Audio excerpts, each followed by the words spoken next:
ఓం నమో సుబ్రహ్మణ్యాయ నమః. అందరికీ నమస్కారం.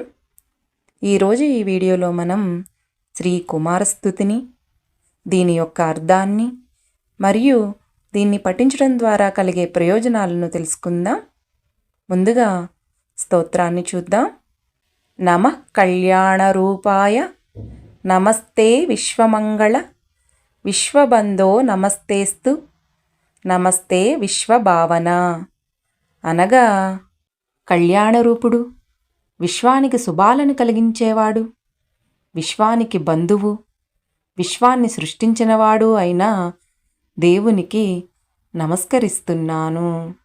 నమోస్తుతే దానవ వర్యహంత్రే బాణాసుర ప్రాణహరాయ దేవ ప్రలంబనాశాయ పవిత్రరూపిణే నమో నమః శంకరతాత తుభ్యం.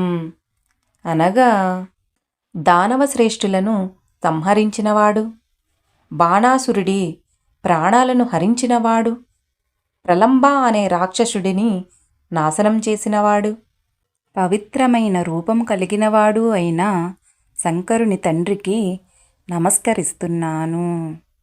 త్వమేవ కర్త జగతాం చ భర్త త్వమేవ హర్త శుచిజ ప్రసీద ప్రపంచభూతస్తవ లోకబింబః ప్రసీద సంవాత్మజ దీనబంధో. అనగా నీవే ఈ ప్రపంచానికి సృష్టికర్త, పోషకుడివి మరియు సంహారకుడివి. ఓ పవిత్రమైన దేవా, దయ చూపించు. ఈ ప్రపంచంలోని ప్రాణులన్నీ నీ ప్రతిబింబమే. ఓ శంభుని కుమారుడా, దీనులకు బంధువా, దయ చూపించు. దేవరక్షాకర స్వామిన్ రక్షణః సర్వదా ప్రభో దేవ ప్రాణావనకర ప్రసీద కరుణాకర.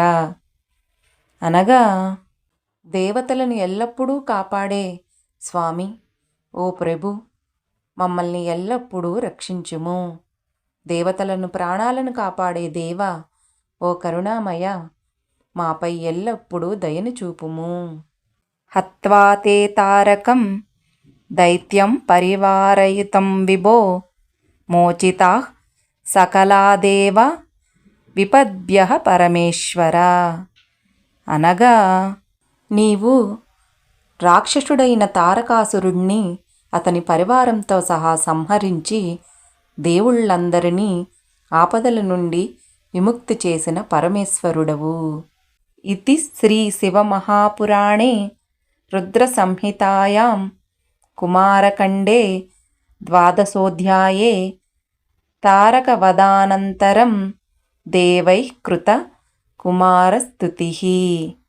అనగా ఇది శ్రీ శివ మహాపురాణంలోని రుద్ర సంహితలో కుమారఖండంలోని 12వ అధ్యాయంలో తారకాసుర వధ తర్వాత దేవతలు చేసిన కుమారస్తుతి. ఇప్పుడు ఈ స్తోత్రాన్ని పఠించడం ద్వారా కలిగే ప్రయోజనాలను తెలుసుకుందాం. ఈ స్తోత్రాన్ని శ్రద్ధాభక్తులతో పఠించడం ద్వారా సకల గ్రహదోషాలు, దుఃఖాలు నివారించబడును, సకల విపత్తులు తొలగిపోవును, ఆధ్యాత్మిక బలం చేకూరును, స్వామి అనుగ్రహంతో సకల సుఖశాంతులు లభించును. ఓం నమో సుబ్రహ్మణ్యాయ నమః.